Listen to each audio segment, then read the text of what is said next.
So you've heard about this curriculum, but do you actually know what it involves? Do you really understand what a day looks like from a teacher's perspective or from a student's perspective about teaching textbooks?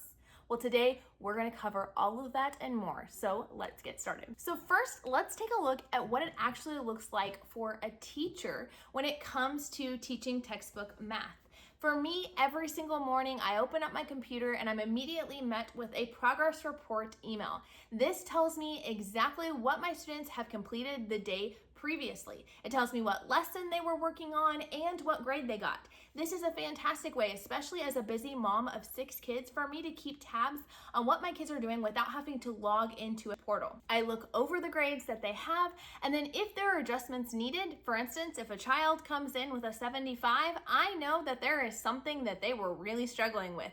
And so I will make it a point to go to that child and we will go back through the lesson. The nice thing about teaching textbooks is it allows me to delete different questions that they got wrong. I can reassign them to them so that I can make sure they understand. Because more so than the grade, I want to make sure they understand the material. The grade is just a barometer to help me to understand how well they may have grasped it and just kind of help keep track and keep an eye on those. After I've checked that email, I go about my day. I teach my other kiddos a lot of things while my older students are going off and doing teaching textbooks completely independently. Let's take a look at what that looks like. You can access teaching textbooks on a computer or on a tablet. My kids each have an iPad that they were able to get through some grant money that our state offered on a one-time basis.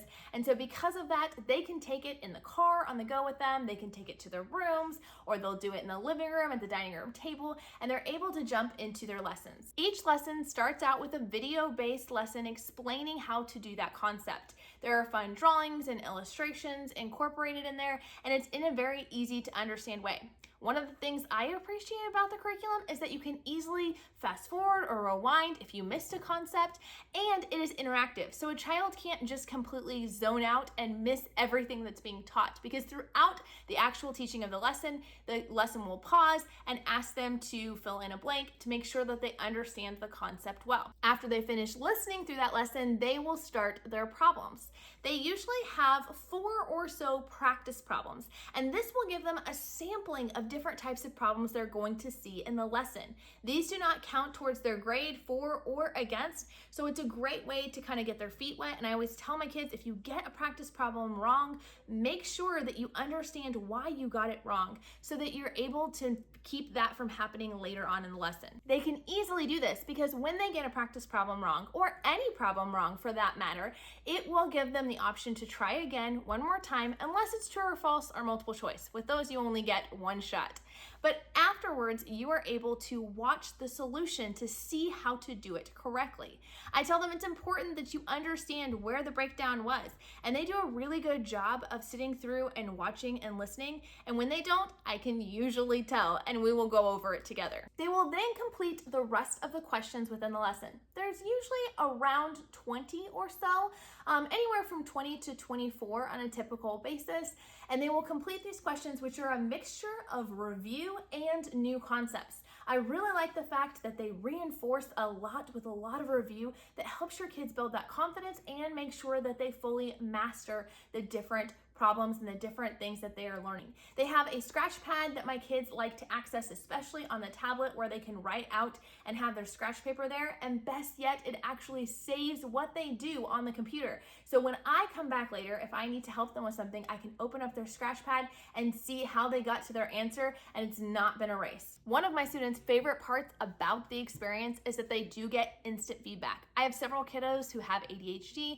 and having instant feedback is absolutely crucial for them to be able to learn well. So as they go through the problem, they're immediately met with, yes, you did a good job, or oh, try again. And they don't have to have something done, have it sitting there for weeks and then waiting for me to grade it to figure out, did I do it right or did I not?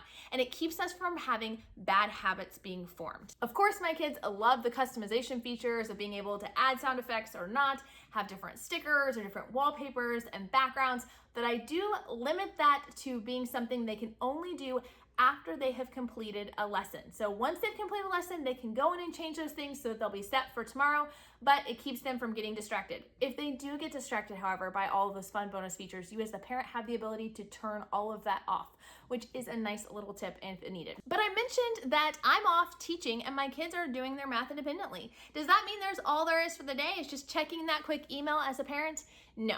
I also have an open study hour in my home for an hour every single day after our quiet time. So our kids do their school in the morning, we do lunch, we do a quiet time, and then there is 1 hour of study hours that is available if anybody needs help. This is the time they can go to myself or my husband and get any assistance that is needed with their math problems. And I really, really like having this sort of set aside time, because otherwise what happens is your kids will finish their math lesson, they'll get stuck on something, you may or may not be available at that point, and then it's easy for them to just forget and not realize that they needed help till the next day, which can really help kind of stop a lot of the progress that you're seeing. We have to inspect what we expect. And even though this curriculum is 85 to 90% independent and does take a huge burden off of you as it self-grades and teaches them and helps correct them, they still need parental involvement. So having that time set aside for your kids, whether it's in the afternoon or in the evening, to have time where they can come and get help from you is incredibly important. But if you're like me and haven't done formal math in a lot of years and probably struggle, especially as they're getting closer to high school, with some of the concepts, you don't have to worry, because at the top of every problem, it tells you where that concept was taught. And then you can quickly go back and either rewatch the lesson, or in your parent portal, you can actually access the written version of that lesson and be able to kind of skim and have a refresher yourself. I'll be honest, I have probably learned more from doing and helping my kids with their math problems than I did myself growing up. I wish teaching textbooks had been a thing when I was homeschooled, but unfortunately they didn't start coming out with it until I had graduated. Other than that, in the day-to-day, teaching textbooks really is hands-off, and it makes the end of the year prep such a breeze. All I have to do at the end of the year is simply go into my teacher book and print out the record sheet. It tells me what lesson my kids did, what date they completed it, what grade they got, and average and individual lesson grades. This is perfect to print off and put in my homeschool portfolio to keep track of everything that they have learned. And if you want to see what goes inside our homeschool portfolio, check out this video here.